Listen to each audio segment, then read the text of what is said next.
I was just an insecure, scared kid. And the only way I could find myself was through putting myself through the worst thing possible. My biggest advice to give everybody in the world is, like I say, we live in an external world. Everything is you got to see it, touch it, it's external. If you can, for the rest of your life, live inside of yourself, stop listening to everything that makes no sense. All these insecure people putting their insecurities on you, you got to flush it out. You got to just be whoever the hell God or whatever the hell you believe in. If you believe in nothing but yourself, I don't care what it is. You got to take everything and throw it away. You have to believe in one thing, and that is yourself. And I'm not saying don't believe in God or what you believe in, but right now, for you to find greatness in yourself, you're not going to find it by looking in a book or by even hearing me. I may give you the spark, but you've got to go inside yourself to find it. And that means you got to be quiet. Go in a room, stop talking, search your soul, search your mind, search your abilities, and you'll find it. But if you're not looking for it, you won't find it. So you got to go start your journey. And the journey starts with you finding, why the hell am I here on this planet Earth? Why am I here? And if you don't know that, you will live the rest of your life searching, always asking the question, why? Well, it was pretty crazy for me. It took a while to get to that point where enough was enough. What happened, I came home one night from work spraying for cockroaches. And long story short, I turned on the Discovery Channel. I saw some guys going through Navy SEAL training. And they were going through Hell Week and they were getting their ass just beat. You know, in and out of the water, guys ringing the bell. They were just suffering. And I was weighing like 297 pounds. And I had to make a change in my life. You know, I was at an all-time low and I wasn't going anywhere.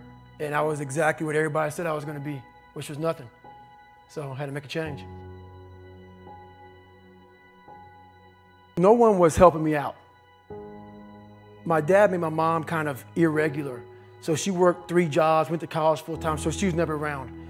One time this person drew a picture of me and said, "We're gonna kill you," on my Spanish notebook. And I took it to my principal. And my principal said, "They spelled Niger." That was the best advice he can give me. So long story short, what I realized was no one was here to help me.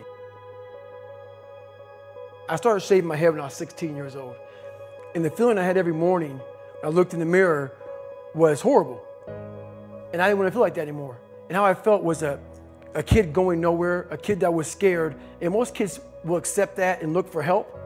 But the best thing that happened to me, no one helped me. No one felt sorry for me.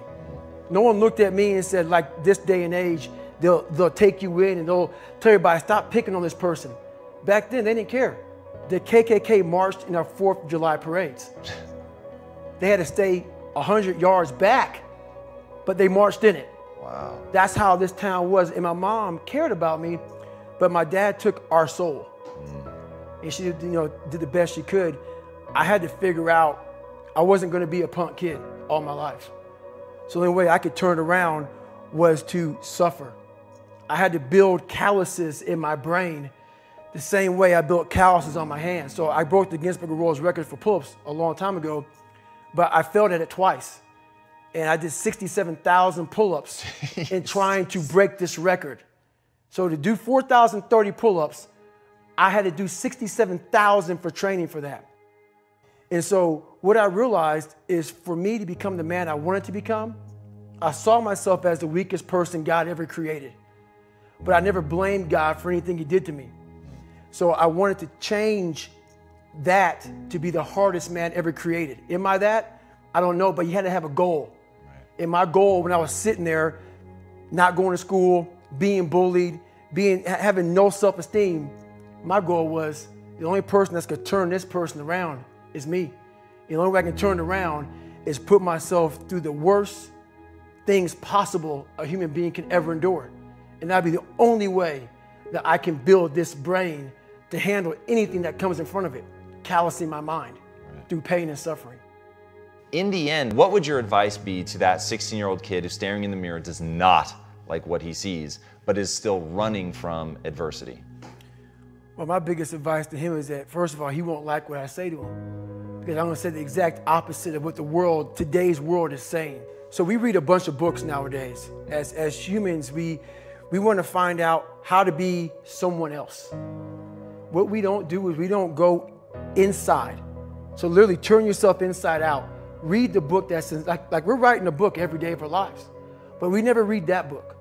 So what I would challenge this young man or young woman to do is you have to look inside of yourself to see what you really want. What are you passionate about? We use these words and these little phrases of only the strong survive and all this other crap. They're all just words.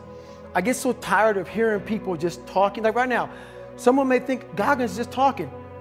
You don't know me. So when I speak from passion. I speak from experience. I speak from suffering.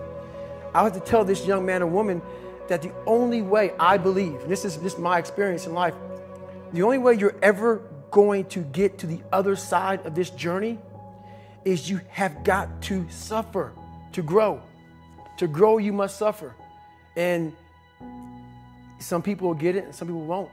But they have to see what their journey is to start their journey. Several people live to be 100 years old and they have great lives and they have great kids. Their kids go to college and all sorts of stuff. But somewhere in their life, there was a point where they had a decision to make. They can go left or right on this path. Left was the easy route. Right was the hard route. A lot of people take the easy route. And they had a good life that way, but the better life was going to the right side. And you may have 20 years of pain and suffering to get past it, but a lot of us die never truly starting our journey. And I would tell this young person, you got to start your journey. It may suck, but it will come out the other side where you're coasting. Every day, we're seeing who we are as people. When I was growing up, I lied for people to accept me because I didn't accept myself. So I would make up stories so then you would accept me into your world. Everything I did was for someone else to like me. It wasn't until I started reading my own book about how pathetic I was as a human being. I could blame my dad, I can blame kids at school, I could blame having health issues, ADD, my mom not being around. Great mom, but she was doing her thing. Right. I could blame a lot of people. And that's the book I was reading. And I put it off on everybody else. It wasn't until I said, you know what, for me to fix this, I gotta read what is wrong with Davida Gogginsa. Not blame anybody. Read my book and say, okay, I'm afraid of my shadow. How can I overcome that? Go in the military, get your ass kicked, do things you hate to do, be uncomfortable every day of your life. Roger that. I'm not the smartest kid in the world. Okay. Instead of somebody saying, oh no, you're smart. No, don't say that to yourself.